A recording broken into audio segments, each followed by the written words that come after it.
The radio kept clicking long after the batteries were dead. It was the clicking. 3 short bursts, then a long press of static. We were above Roaring Fork, and the storm had swallowed every ridge around us. The world had become trees, black rocks, and the sound of something moving just outside the light. Then the radio clicked again. And from the dark, in Deputy Harlan's exact voice, something said, "Ranger, don't let them find the station." I checked out a truck, packed a day bag, and drove toward the Roaring Fork Motor Nature Trail before sunrise. I was 31 then, still young enough to believe every strange sound in the forest had a clean explanation. The first strange thing was the ribbon. A strip of orange survey tape hung from a branch near the turnoff, bright against the snow. The prints did not behave like a person climbing a mountain. They behaved like a mark being stamped into snow. Carter Gap Station stood there exactly as I remembered it, except it should not have. The cabin looked cared for, with a stack of split wood and a yellow light trembling behind dirty glass. I stepped onto the porch, placing my boots carefully away from those smooth prints. Then the voice said, "Ellis told me you'd come." Then something inside the cabin struck the bell. I understood that he had not been warning me about an object. He had been warning me about an answer. I ran off the porch, through the clearing, back toward the cut trail. Then came the bell. Not gentle now, fast, angry, like someone striking it over and over. I turned in a circle, trying to calm myself. But every direction looked downhill. That's not possible on a ridge, Sal. From the far side of the clearing, Deputy Harlan Weaver stepped out.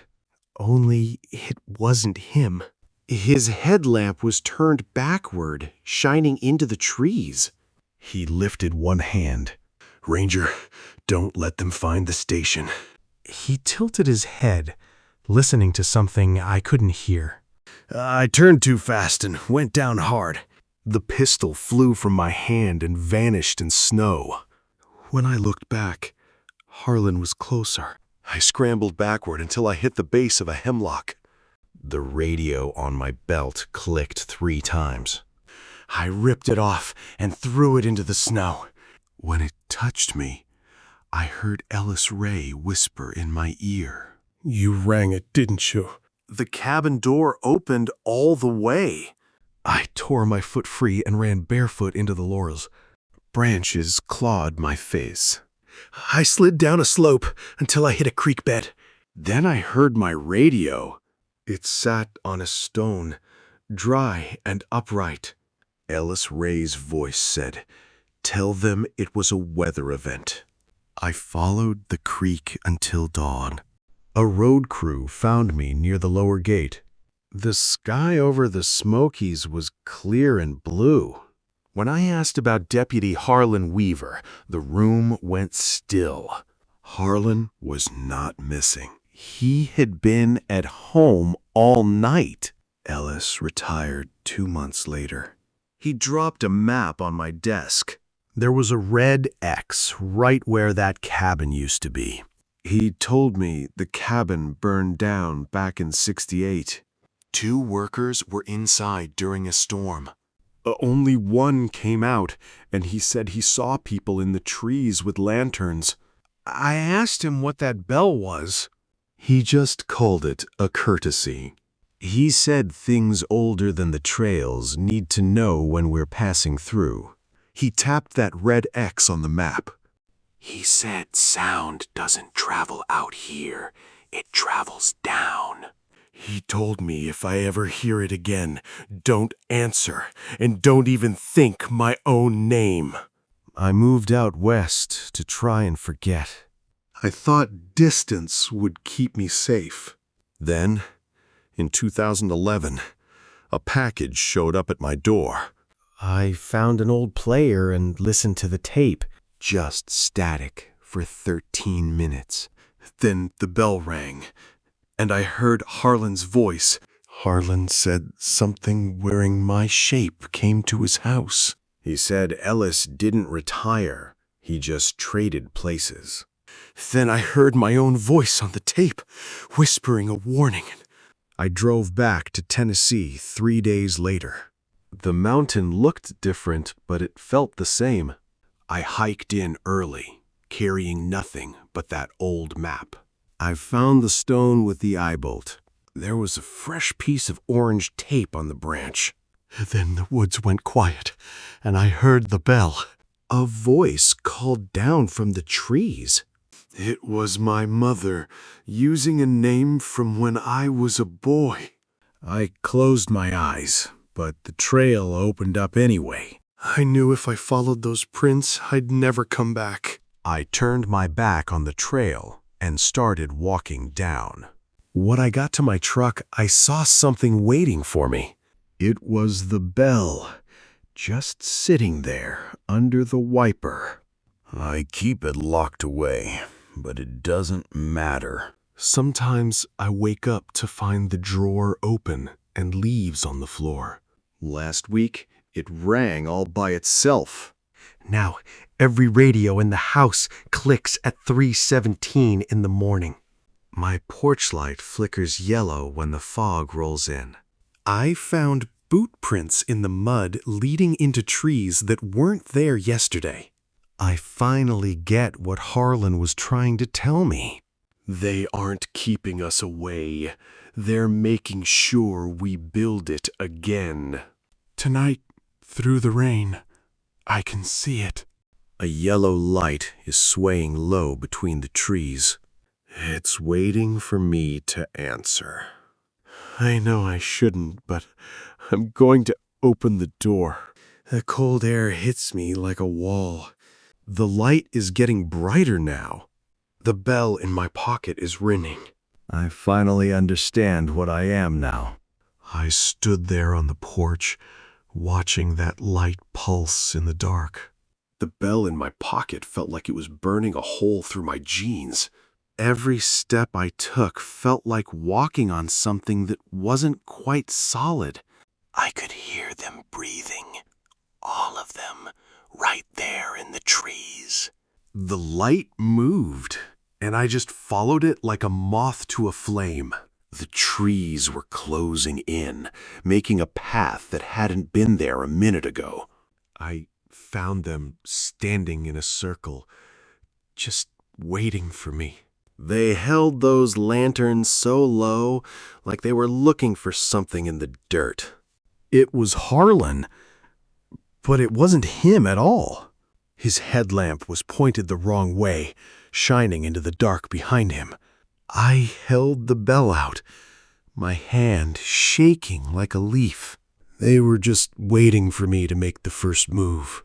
I tapped it once, and the sound just hung there in the air. The whole world seemed to glitch when that bell rang. I knew I'd messed up the second that sound left the bell. The ground was opening up, and I couldn't move my feet. They reached out, not to hurt me, but to take me in. I just closed my eyes and let it happen. Everything was quiet again, like it never happened. Just a bell left in the dirt, waiting for the next person to find it. The morning sun hits the forest floor, but the air remains unnaturally cold. The brass bell lies abandoned in the dirt, its surface tarnished and cracked. A light breeze stirs the dead leaves, but the silence is heavy, as if the mountain is holding its breath. Back at the ranger's home, the morning routine feels hollow. He stares at the locked drawer where he keeps the bell, his hands trembling as he reaches for his coffee. The house feels too quiet, and every shadow seems to stretch toward him. He opens the drawer, and the bell is there, wrapped in the same old towel. It feels colder than it should, a biting chill that seeps into his skin.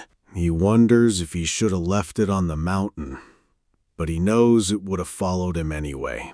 Outside, the fog begins to roll down from the hills, thick and gray.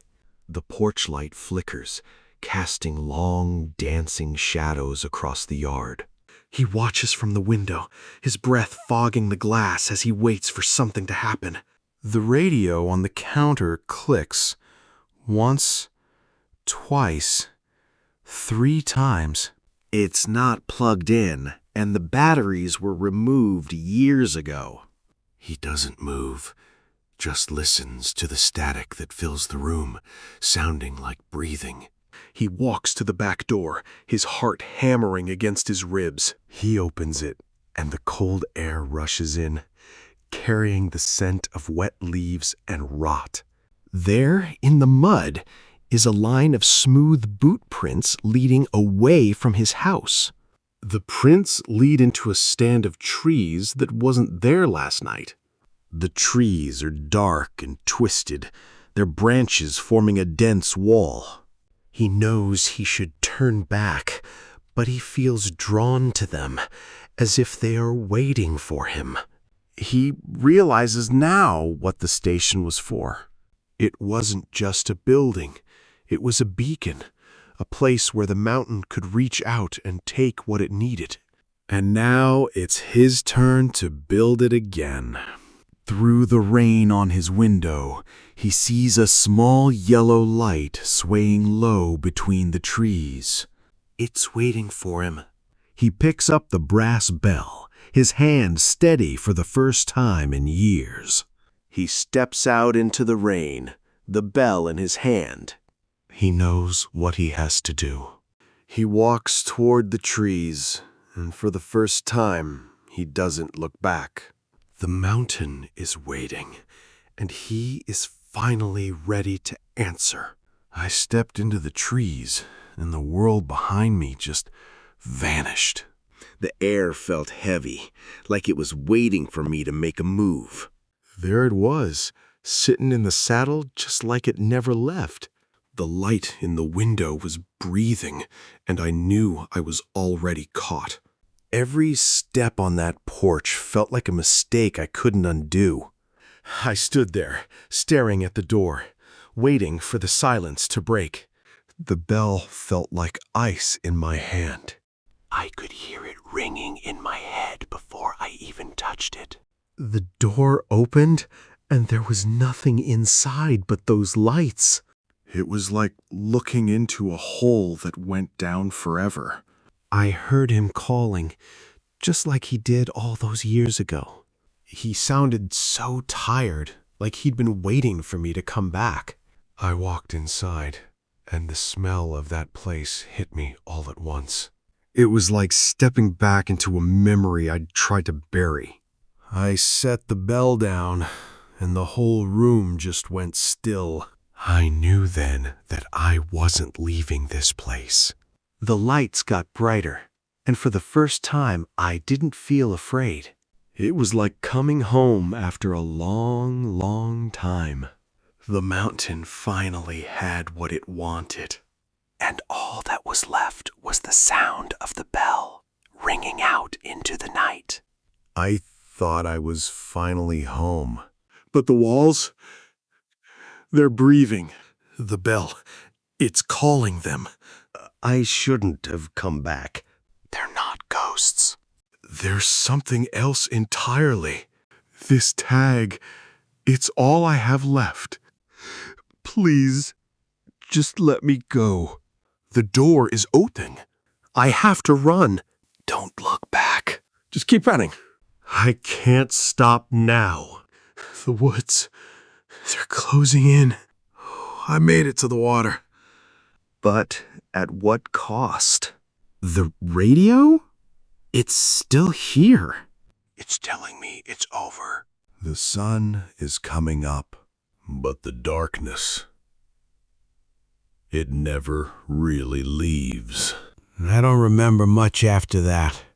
A road crew found me near the lower gate around 7 in the morning. By then, the storm had moved east, and the sky over the Smokies was clear and blue. When I asked about Deputy Harlan Weaver, the room went still. Harlan was not missing. He had been at home all night, according to his wife. Ellis Ray retired 2 months later. He came to my desk with a folded topographic map and placed it in front of me. There was a red X marked above Roaring Fork, in the saddle where Carter Gap Station should have been. He told me there were places in the Smokies where sound did not travel outward. It traveled down into old hollows and into stone. If you ever hear it again, don't answer. For most of my life, I followed that advice. But some things do not stay where you leave them. In 2011, I received a padded envelope with no return address. Inside was a cassette tape and a Park Service trail tag. The tag was stamped with a location code that no longer existed. The tape filled with breathing, not one person, but many. I drove back to Tennessee 3 days later. I told myself I needed closure. I went in early, before the tourists gathered. A strip of orange survey tape hung from a branch. Then, from somewhere up the ridge, the bell rang. A voice called down through the trees. My mother. I did not follow them. I walked back down without turning around. At the gate, I found something tucked under the windshield wiper of my truck. Last week, the bell rang by itself for the first time. They are not trying to keep us away from the station. And tonight, I can see a small yellow light swaying low between the trees, waiting for me to answer. I keep it wrapped in an old towel in a locked drawer now. It's followed me through 2 moves. Sometimes, late in winter, I wake to find the drawer open and wet leaves scattered across the floor. Last week, the bell rang by itself for the first time, just once. Gentle. Almost polite. Since then, every radio in my house clicks at 3:17 in the morning, even the ones without batteries. My porch light flickers yellow when fog comes down from the hills. And yesterday, in the mud beside my back steps, I found a line of smooth boot prints. They were leading away from my door into a stand of trees that wasn't there the night before. I am telling you this now because I finally understand what Deputy Harlan meant. They are not trying to keep us away from the station. They are trying to make sure someone remembers where to build it next. And tonight, through the rain on my window, I can see a small yellow light swaying low between the trees. It's waiting for me to answer. I reach for the bell. The bell rings once,